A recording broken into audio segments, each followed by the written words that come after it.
বাংলাদেশ ও মালয়েশিয়ার মধ্যে শ্রমবাজার ইস্যুতে গুরুত্বপূর্ণ বৈঠক হতে যাচ্ছে এ মাসেই।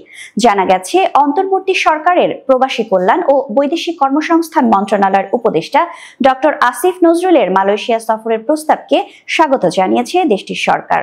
বিস্তারিত থাকছে ডেস্ক রিপোর্টে। আগামী 15ই মে মালয়েশিয়ার পুত্রজায়ায় দুইটি উচ্চ পর্যায়ের বৈঠকের সময়সূচি ঠিক করা হয়েছে। সকাল 10:30টায় মালয়েশিয়ার মানব সম্পদ মন্ত্রীর সঙ্গে এবং দুপুর 2:30টায় স্বরাষ্ট্রমন্ত্রীর সঙ্গে বৈঠকে বসবেন উপদেষ্টা। এই সফরের মূল উদ্দেশ্য হল বন্ধ থাকা শ্রমবাজার পুনরায় চালুর বিষয়টি চূড়ান্ত করা। প্রবাসী কল্যাণ মন্ত্রণালয়ের একাধিক সূত্র জানিয়েছে, মালয়েশিয়ায় বাংলাদেশের শ্রমিক পাঠানোর প্রক্রিয়া পুনরায় চালু করতে চায় বাংলাদেশ সরকার।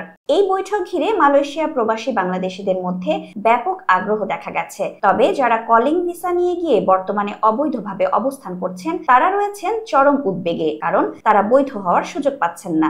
দীর্ঘ 2 বছর ধরে অবৈধভাবে বসবাসরত একজন জানান, 2023 সালে কলিং ভিসায় আসা অনেক শ্রমিক নিয়োগকারী প্রতিষ্ঠানের সেবা না পেয়ে বাধ্য হয়ে পালিয়ে অবৈধ হয়েছেন। তারা এখন অনেক সুযোগ সুবিধা থেকেও বঞ্চিত। তিনি আরো বলেন, প্রবাসী কল্যাণ উপদেষ্টা যদি মালয়েশিয়া সরকারের সঙ্গে বৈধতার বিষয়ে আলোচনা করেন, তাহলে আমাদের মতো হাজারো প্রবাসীর সামনে নতুন সম্ভাবনা উন্মুক্ত হবে। অনুসন্ধানে জানা গেছে, মালয়েশিয়ায় বহু বাংলাদেশি নির্মাণ শিল্পে কম বেতনে কাজ করছেন এবং প্রশাসনের চোখ এড়িয়ে টিকে আছেন। তারা আশা করছেন, নতুন করে কর্মী পাঠানোর প্রক্রিয়া শুরু হলে অবৈধদের জন্য বৈধ হওয়ার সুযোগও তৈরি হবে। অন্যথায় এসব প্রবাসীকে জেল অথবা দেশে ফিরে যেতে হতে পারে খালি হাতে।